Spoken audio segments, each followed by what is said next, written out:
Political വാർത്തയിലേക്ക് പോയാൽ പാലായിൽ തിരഞ്ഞെടുപ്പ് മത്സര ചിത്രം ഏറെക്കുറെ തെളിയുകയാണ്. ജോസ് കെ മാണി LDFിന്റെ സ്ഥാനാർത്ഥിയാകും. ഇത്തവണയും ജോസ് കെ മാണി സി കാപ്പൻ പോരാട്ടമാകും പാലായിൽ നടക്കുക.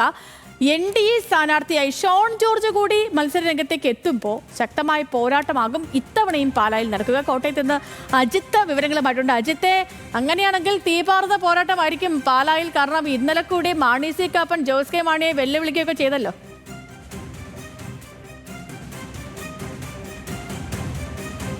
എന്താണെങ്കിലും പാലായിലെ മത്സര ചിത്രം ഏതാണ്ട് തെളിയുകയാണ്. 3 സ്ഥാനാർത്ഥികൾ നമുക്കറിയാം. കഴിഞ്ഞ തവണയും മാണി സി കാപ്പനും ജോസ് കെ മാണിയും തമ്മിലുള്ള മത്സരം ഉൾപ്പെടെ കേരള രാഷ്ട്രീയത്തിൻ്റെ വലിയ തരത്തിൽ ചർച്ച ചെയ്ത മത്സരമാണ്. ആ മത്സരം തന്നെ വീണ്ടും ആവർത്തിക്കുന്നു.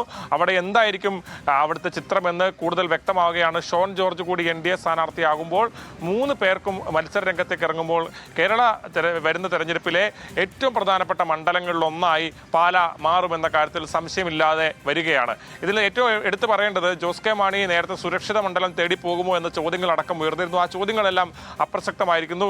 പാലായിൽ തന്നെ മത്സരിക്കാനുള്ള തീരുമാനത്തിലേക്ക് എത്തിയിരിക്കുന്നു പാർട്ടി. കാരണം ജോസ് കെ മാണി മറ്റൊരു മണ്ഡലത്തിൽ മത്സരിച്ചാൽ അത് പാർട്ടിക്ക് ക്ഷീണമുണ്ടാക്കുമെന്നും അത് തിരിച്ചടി ഉണ്ടാക്കുമെന്നുമുള്ള വിലയിരുത്തലാണ് പാർട്ടിക്കുള്ളത്. അതുകൊണ്ട് തന്നെയാണ് കേരള കോൺഗ്രസിന്റെ തട്ടകമായ പാലായിൽ വീണ്ടും ജോസ് കെ മാണി തന്നെ മത്സരിക്കാനുള്ള തീരുമാനത്തിലേക്ക് എത്തിയിരിക്കുന്നത്. അതിന്റെ ഭാഗമായിട്ട് തന്നെയാണ് ഈ ജാഥ പലയിടങ്ങളിലും എത്തുമ്പോൾ കേരളത്തിന്റെ പൊതുവായ വിഷയങ്ങളാണ് പറയുന്നതെങ്കിൽ പാലായിൽ LDFിന്റെ ജാഥ എത്തിയപ്പോൾ ജോസ് കെ മാണി പറഞ്ഞത് മുഴുവൻ പാലയെക്കുറിച്ച് മാത്രമായിരുന്നു. അതിൽ പ്രധാനം ഒരു തെരഞ്ഞെടുപ്പ് പ്രവർത്തനങ്ങളുടെ തുടക്കം കൂടിയായിരുന്നു.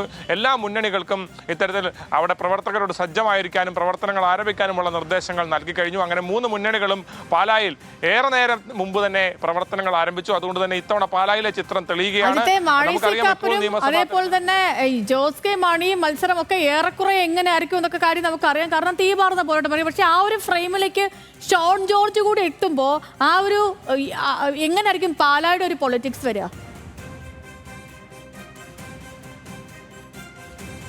NDA കോൺഫിഡൻസിലാണ്. ഷോൺ ജോർജിനെ ഇടയ്ക്ക് മണ്ഡലം പിടിക്കാം, അട്ടിമറി നടത്താമെന്നുള്ളൊരു കോൺഫിഡൻസ് ആണ് NDAക്കുള്ളത്.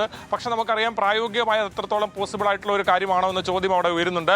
അതുകൊണ്ട് തന്നെ ഷോൺ ജോർജ് പക്ഷേ വോട്ട് പിടിക്കുന്നത് ആരുടെ വോട്ടായിരിക്കും, ഏത് വോട്ടാണ് പിടിക്കുക എന്നുള്ളതാണ് ഏറ്റവും പ്രധാനപ്പെട്ട കാര്യം. കേരള കോൺഗ്രസിന്റെ വോട്ട് ആണ് പിടിക്കുന്നതെങ്കിൽ സ്വാഭാവികമായും അത് LDFിന് തിരിച്ചടിയാകും. അതേസമയം UDFിന്റെ വോട്ടുകളിലേക്കാണ് കടന്നു കയറുന്നതെങ്കിൽ അത് LDFിന് ഗുണകരമാകും. അങ്ങനെ ഒരുപാട് സമവാക്യങ്ങളെ തീരുമാനിക്കാൻ ഈ ഷോൺ ജോർജിന്റെ സ്ഥാനാർത്ഥിത്വം കാരണമാകുമെന്നുള്ള കാര്യത്തിൽ സംശയമില്ല. ഏതാണെങ്കിലും NDA ക്യാമ്പും പാലായിലൊരു ഈസി വോക്ക് ഓവർ നൽകാതെ ശക്തമായൊരു ഫൈറ്റ് അവിടെ ഉണ്ടാക്കാനുള്ള ശ്രമം ആണ് നടത്തുന്നത്. ആദ്യഘട്ടത്തിൽ ഇത്തരത്തിൽ ഷോൺ ജോർജ് പൂഞ്ഞാറിൽ മത്സരിക്കും എന്നുൾപ്പെടെയുള്ള വിവരങ്ങൾ വന്നിരുന്നു. പക്ഷേ ഏതാണെങ്കിലും ഈ കാര്യത്തിൽ പാലായിൽ ഷോൺ ജോർജ് മത്സരിക്കാനുള്ള തീരുമാനം ഏതാണെങ്കിലും ഉണ്ടായിരിക്കുന്നു. അത്തരത്തിൽ മുന്നണിക്കുള്ളിൽ അത്തരത്തിലുള്ള ധാരണയും ഉണ്ടായിരിക്കുന്നു.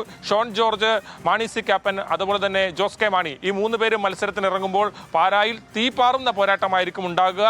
ഓരോ വോട്ടിനും അത്രയും വിലയുള്ള ഒരു തെരഞ്ഞെടുപ്പ് കൂടിയായിരിക്കും പാലയിൽ നടക്കാൻ പോകുന്നത്.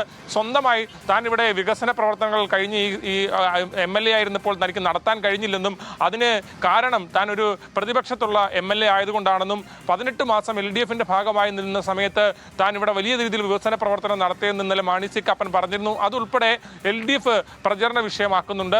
കാരണം അത്തരത്തിൽ LDFിന്റെ കാലത്താണ് വികസനം വന്നതെന്ന തരത്തിലുള്ള പ്രചരണം അടക്കം മണ്ഡലത്തിലുണ്ട്. ഏതാണെങ്കിലും ശക്തമായ മത്സരമായിരിക്കും ഇത്തവണയും പാലായിൽ ഉണ്ടാകുക. പാലായിലെ മത്സര ചിത്രം തെളിഞ്ഞിരിക്കുകയാണ്. ഓക്കെ, ശരി. അജിത്താണ് ഈ വലിയ വാർത്തയുടെ വിശദാംശങ്ങൾ പ്രേക്ഷകരെ നോക്കൂ. പാലായിൽ മത്സര ചിത്രം തെളിയുന്നു എന്നുള്ളതാണ് നമ്മളുടെ ഇപ്പം സ്ക്രീനിൽ കാണുന്ന പോലെ തന്നെ. ജോസ് കെ മാണി LDFിന് വേണ്ടി മത്സരിക്കും. അതിനൊപ്പം തന്നെ മാണി സി കാപ്പൻ എത്തും. NDAക്ക് വേണ്ടി ഷോൺ ജോർജ് കൂടി മത്സര രംഗത്തേക്ക് എത്തും. അപ്പം അതുകൊണ്ട് തന്നെ പാലായിൽ ഇത്തവണ തീപാറും എന്ന കാര്യത്തിൽ ഒരു സംശയവും വേണ്ട.